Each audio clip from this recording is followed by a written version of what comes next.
Le fils égaré se mit donc à dire, jamais nul ne lui en avait parlé.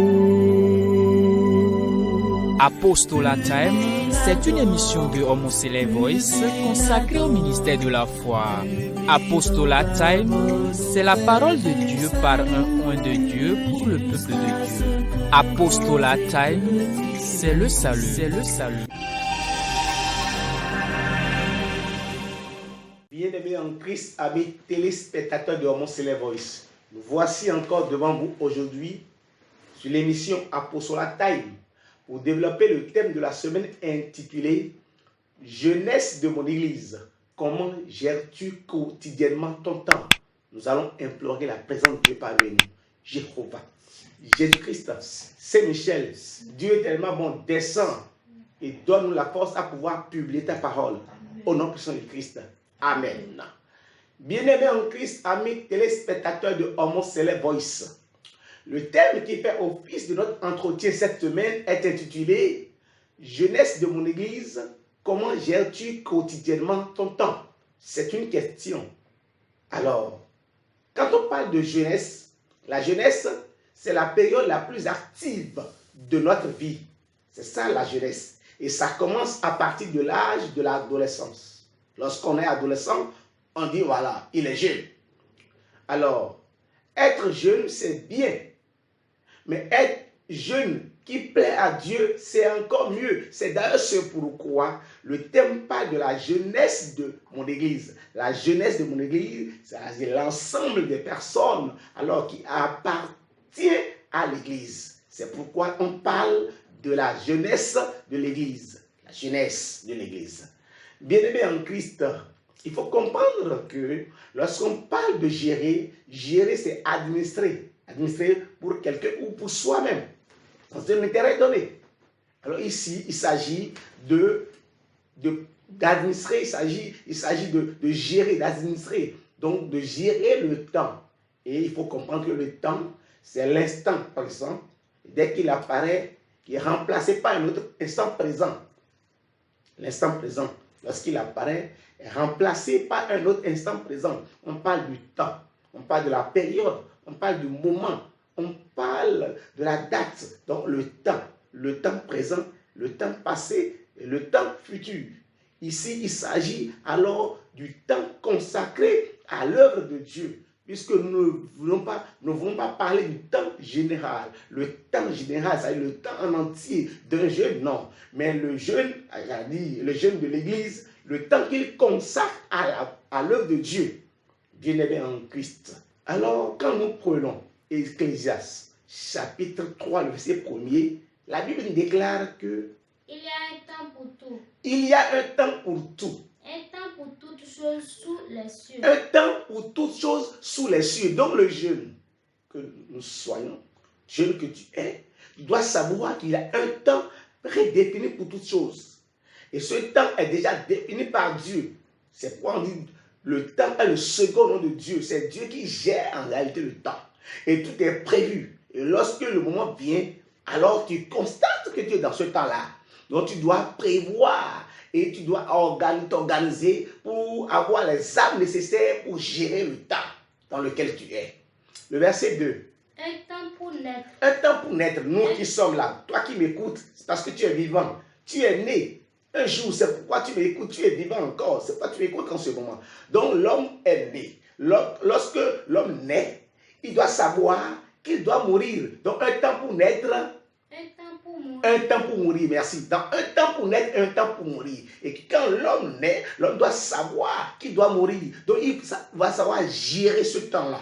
En tant que jeune de l'Église, comment tu gères ton temps? Parce que tu es né pour Dieu. Il faut savoir ça d'abord. Je suis né pour Dieu parce que je suis venu au pèlerinage. Bien sûr, je suis né pour lui. Alors, comment gérer le temps de Dieu? Gérer mon temps parce que je suis un individu, je dois gérer mon temps au quotidien, d'accord? Gérer mon temps, c'est-à-dire sur le plan des devoirs, gérer mon temps sur le plan professionnel, je gère mon temps sur le plan professionnel, mais comment je gère le temps qui est consacré à Dieu? C'est ça en réalité l'essentiel. Puisque lorsque l'homme naît, Lorsque l'homme est né, l'homme doit savoir qu'il doit mourir. Donc, comment gérer ce temps de pèlerinage que nous avons? C'est très important. Nous devons savoir que nous devons mourir. Alors, celui qui nous a appelés est saint. Et nous devons avoir une conduite saine durant le parcours que nous avons sur la terre. C'est ce que, c'est-à-dire le décryptage qui est en réalité dans ce verset-là. 1 Pierre chapitre 2, 1 Pierre chapitre 1, le verset 15 et le verset 17. Alors, celui qui nous a appelés est saint. Puisque nous sommes nés et appelés à la volonté de Dieu, nous devons être saints. Nous devons nous sanctifier. Oui, 1 Pierre 1, le verset 15. Mais, puisque celui qui vous a appelé nous a appelés est saint, vous aussi soyez ah, saints. nous devons être sanctifiés, nous devons être dans la sainteté pour servir Dieu dans son église. Oui. Selon qu'il est écrit, vous serez saints car je suis saint. Alors le verset 17. Et si vous invoquez comme Père, et si vous invoquez dans l'église, oui, celui qui juge selon le comme Père, celui qui juge selon les œuvres de chacun, sans acception des personnes, oui, conduisez-vous avec crainte pendant le temps de votre pèlerinage. Nous avons un temps qu'on appelle le temps de pèlerinage sur la terre. C'est ça, le temps qui est entre la naissance et le jour de la mort. C'est ça le temps de pèlerinage. Nous devons nous conduire avec crainte en tant que jeunes de l'église. Nous devons avoir la crainte de Dieu. Alors Job 28, 28 nous dira que la crainte de Dieu, c'est s'éloigner du mal et aimer le bien. Nous devons nous éloigner du mal et nous devons aimer le bien, enfin le bien.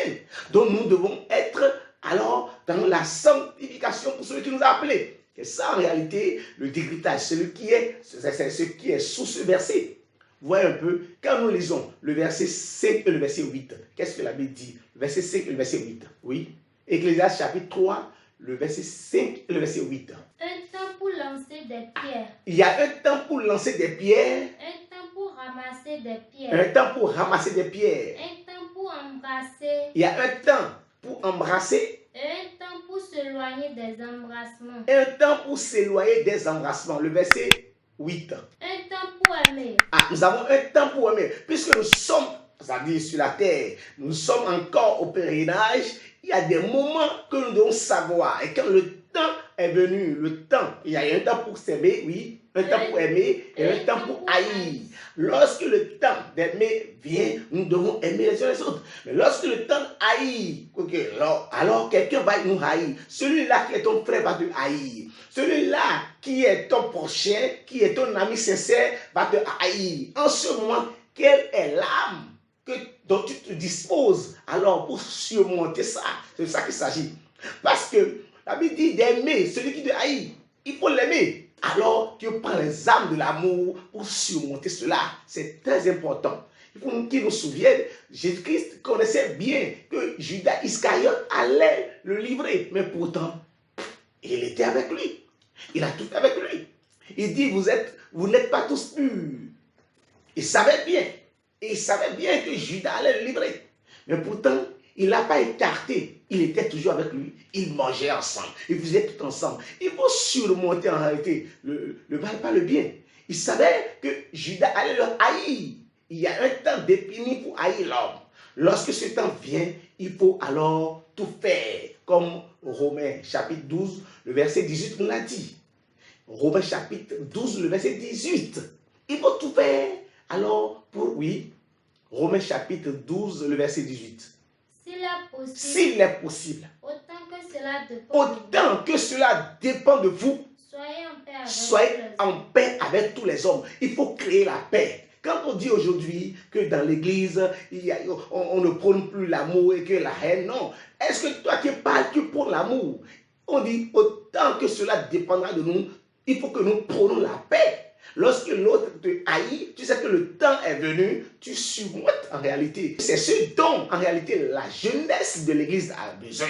C'est important. Le verset 7 de l'Ecclésiaste 3. Oui, le verset 7. Un temps pour déchirer. Alors, il y a un temps pour déchirer. Et un temps pour coudre. Un temps pour coudre. Un temps pour se taire. Un temps pour se taire. Et un temps pour parler. Merci, un temps pour parler. Est-ce que nous arrivons à déterminer le temps? Nous devons demander le discernement de temps.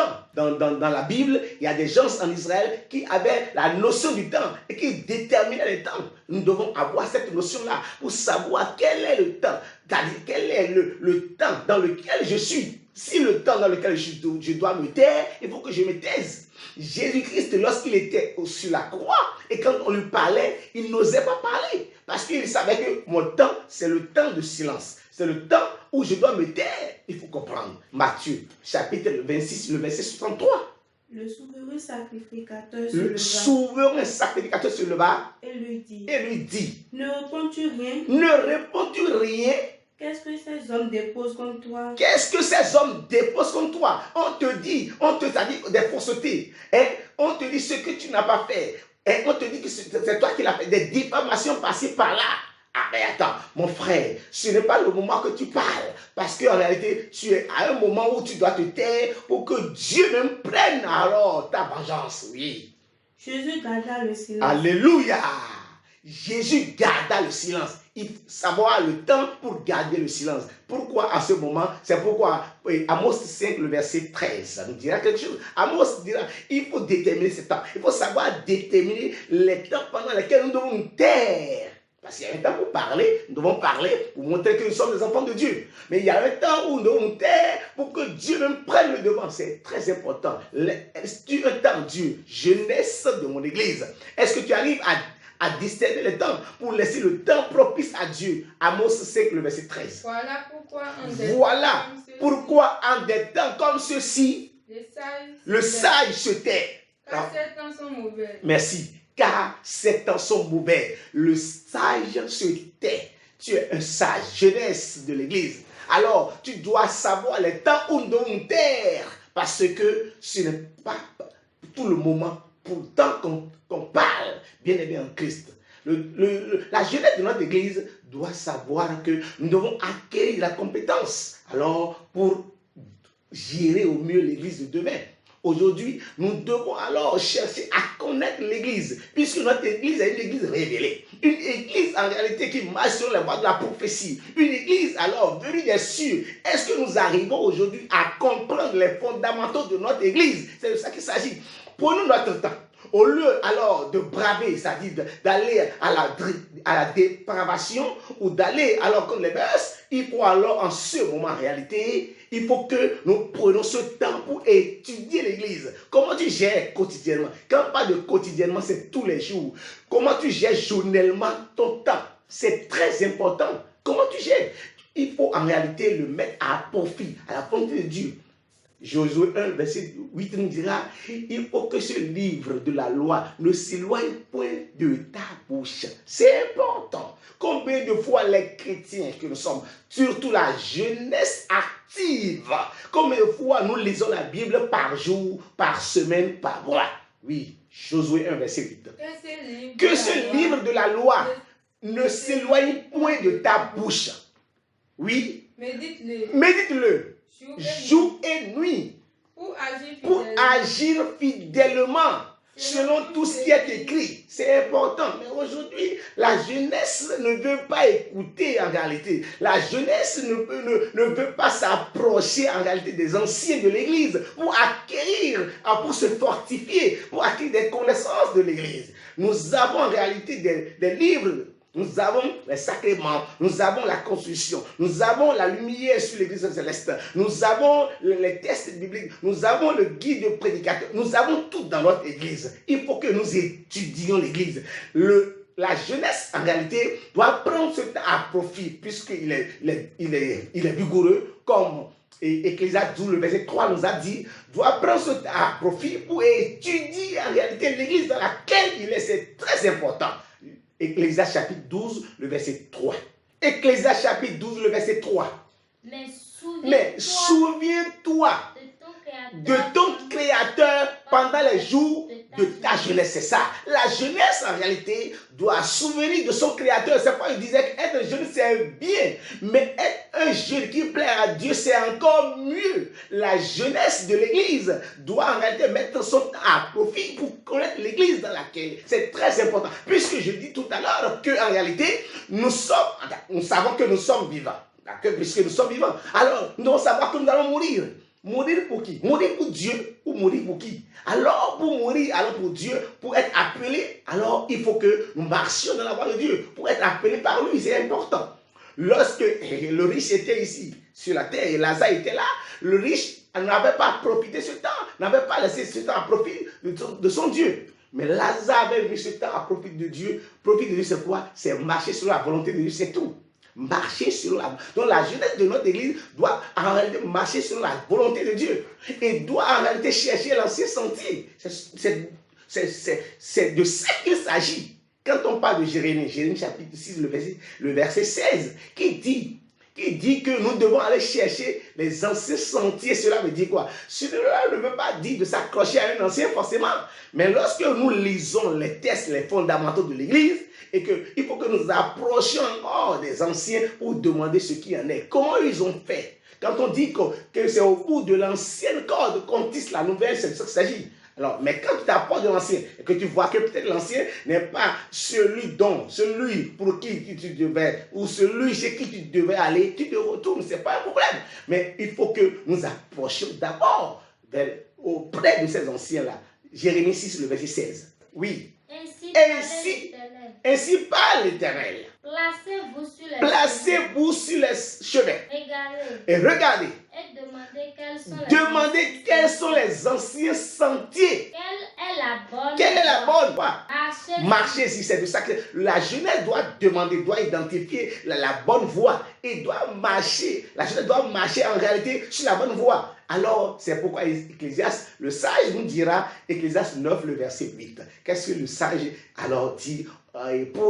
Qu'est-ce que le sage exhorte? Quelle est l'exhortation du sage pour en réalité la jeunesse? Oui. Ecclésiaste chapitre 9, le verset 8. Quand tout temps des vêtements. Alors, la Bible déclare aux jeunes, le sage dit, qu'en tout temps, toi qui es jeune, à bras valide, jeune qui a de la vigueur, alors pour ton Dieu, qu'en tout temps, oui. Que tout temps tes vêtements soient blancs. Que tes vêtements soient blancs. Ça dit quoi? Tu es le vêtement, ta robe de prière soit blanche. Cela veut dire quoi? Cela veut dire il ne faut pas pécher. Lorsque tu pêches, lorsque tu vas commettre de l'adultère, lorsque tu commets de la débauche, de la fornication, du vol, du meurtre, en ce moment tu es en train de tacher en réalité ta soutane, ta robe de prière. C'est pourquoi le sage dit qu'en tout temps que ta robe de prière soit gardée blanche, oui. Et que l'huile ne manque point sur ta tête. Voilà, et que l'huile, l'onction que tu as reçue, ne manque point sur ta tête. Il faut travailler à pouvoir garder l'onction. Alléluia. Travaille dans l'église. Il faut travailler comme la fourmi travaille. Travaille. La fourmi sait détecter les temps. Il connaît, la fourmi, elle connaît. Elle sait qu'il y a l'été, il y a l'hiver. Et la Bible déclare qu'elle n'a des chefs. Mais elle amasse alors de quoi manger pendant l'été pour l'hiver. Bien-aimé en Christ. Il faut comprendre qu'en réalité, le grand temps, la gestion de notre temps dépendra de nous. Pour que cela puisse produire du fruit, cela dépendra de nous. Toi qui es jeune, prépare-toi dès que tu as la vigueur. Prépare-toi au mauvais jour. Les temps durs, les temps de souffrance, les temps où tu n'auras pas de la force pour appeler ton Dieu. Et prépare-toi pour la rencontre du Seigneur. La Bible nous déclare dans Matthieu, pour finir, Matthieu chapitre 24, le verset 36-37, qu'au jour, d'accord, de Noé, quand Dieu en réalité voulait alors appeler Noé, les gens n'ont pas su. Il faut en réalité prévoir le temps. Ils n'ont pas prévu, ils n'ont pas géré le temps comme cela se doit. Qu'est-ce qui s'est passé pendant ce temps-là? Oui. Pour ce qui est du jour et de l'heure. Pour ce qui est du jour et de l'heure. Personne ne le sait. Personne ne le sait. C'est pourquoi nous devons prévoir le temps. Nous devons gérer le temps. On dit gérer, c'est prévoir. Nous devons gérer le temps, c'est important, oui. Ni les anges des cieux. Ni le Fils. Même le Fils de Dieu ne sait pas. Jésus-Christ même ne connaît pas le jour où le Seigneur viendra, oui. Mais le Père seul. Mais le Père seul connaît ce jour-là, oui. Ce qui arriva du temps de Noé. Ce qui arriva du temps de Noé. Arrivera de même. Arrivera de même. à l'avènement du Seigneur.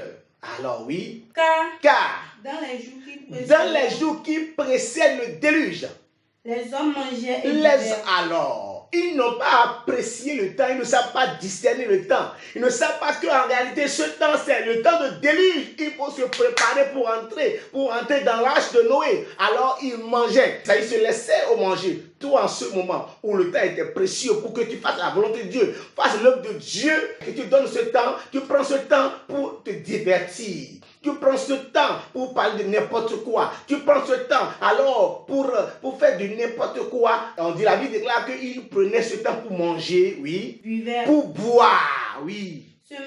Ils se mariaient et mariaient à leurs enfants. Ça, ils donnaient leurs enfants en mariage. Ils ne savaient pas dire. C'est pas le temps de mariage. Il y a un temps pour toutes choses. Il y a un temps de mariage, oui. Il y a un temps pour manger, oui. Il y a un temps pour boire, oui. Mais ce temps n'était pas destiné en réalité au mariage ou au manger. Mais il fallait justement, en réalité, savoir discerner le temps. Il faut savoir que c'est le temps de déluge où il faut se préparer pour rentrer dans l'âge. C'est pourquoi le verset 42 nous dira quelque chose. Veillez donc. Veillez donc, jeunesse de l'Église. Veille donc. Puisque vous ne savez pas quel jour. Puisque tu ne sais pas quel jour le Seigneur viendra. Sachez-le bien. Alors, prends garde. Oui. Si le maître de la maison savait à quelle heure. Alors, si le maître de la maison savait à quelle heure le voleur allait entrer dans sa maison, il allait se préparer, bien aimé en Christ. Alors, puisque nous ne savons pas le temps, nous ne savons pas le temps de l'avènement du Seigneur, puisque en réalité, c'est ça le grand temps, le meilleur des temps. Le temps le plus précieux, c'est l'avènement du Seigneur. Nous devons nous préparer tous les jours que Dieu fait. C'est pour en parler quotidiennement. Tous les jours, nous devons nous préparer pour l'avènement du Christ.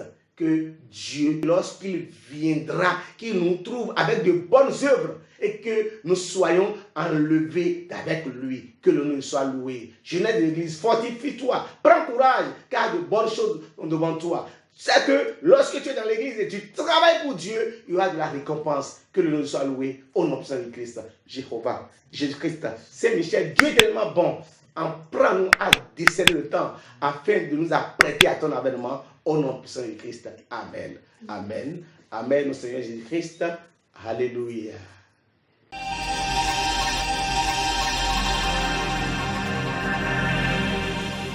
Le fils égaré se mit donc à dire, jamais nul ne lui en avait parlé.